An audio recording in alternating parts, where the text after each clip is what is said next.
How to use Monday.com for nonprofit organizations. You can do this in 7 simple steps. 1. Log into Monday.com and create a new board. Name it based on your nonprofit's needs, such as volunteer management or donations.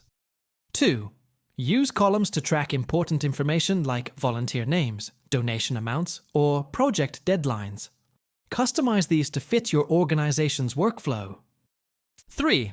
Set up automations to send reminders for upcoming events or donor follow-ups. This will help streamline your nonprofit's operations. 4. Integrate external tools like Google Drive for document storage or MailChimp for email campaigns to stay connected with donors and volunteers. 5. Assign tasks to team members using the People column so everyone knows their responsibilities. This keeps the workflow clear. 6.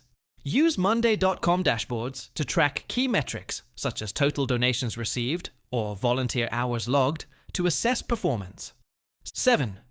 Share the board with your team and stakeholders by granting them appropriate access to ensure smooth collaboration.